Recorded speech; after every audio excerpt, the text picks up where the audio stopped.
What would it be like to be on the verge of death? Holy Week invites us once again to courageously take up and reconsider more intensely that point of death. That point of death in that ever-familiar everyday portrait of Christ, that portrait we see upon entering a Catholic chapel.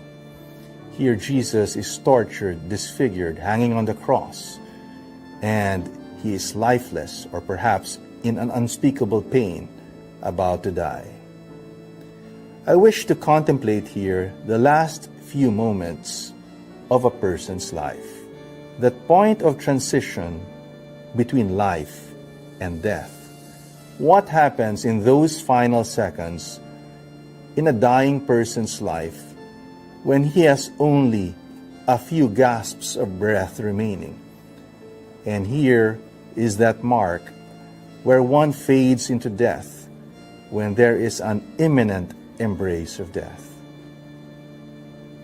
One option we can take is expressed in this poem of Dylan Thomas that ends with the lines, "Do not go gentle into that good night. Rage, rage against the dying of the light." This line is apparently uttered by a young man to his father who is on the verge of death, his father who has passively resigned himself to death because perhaps he is in despair at the burden of his shortcomings, his failures, his mistakes, his wrong decisions and choices that could no longer be reversed and corrected, precisely because there is no more time left in one's life.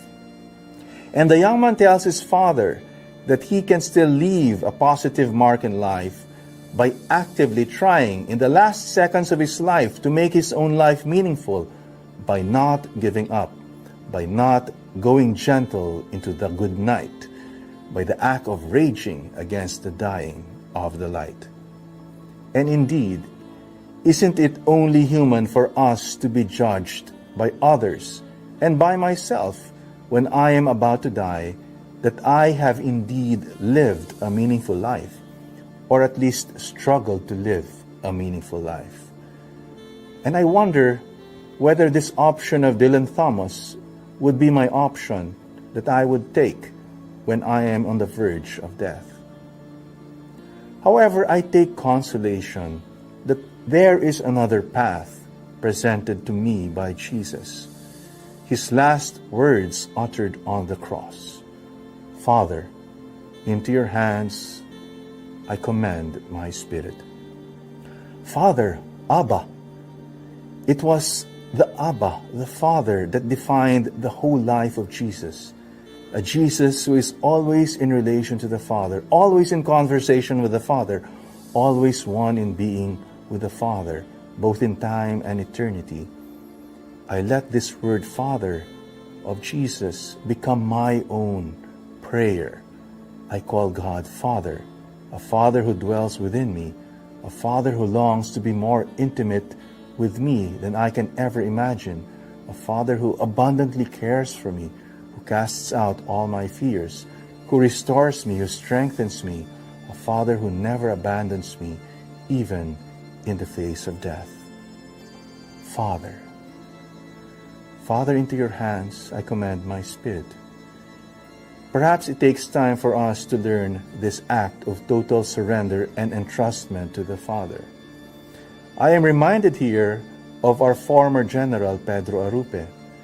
He suffered in silence during the last 10 years of his life after a major stroke permanently left his body debilitated. And I would not be surprised if he fell into depression. But then came the grace of God, and he was able to share with his brother Jesuits and with us today what he wrote. And he writes and speaks to us today. More than ever, I find myself in the hands of God. This is what I have wanted all my life, from my youth. But now, there is a difference. The initiative is entirely with God. It is indeed a profound spiritual experience to know and to feel myself so totally in God's hands.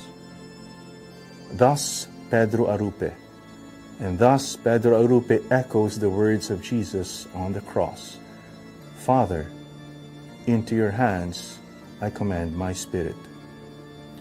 So I ask us this question: what would it be like when we are on the verge of death? When the life within us would slowly fade away?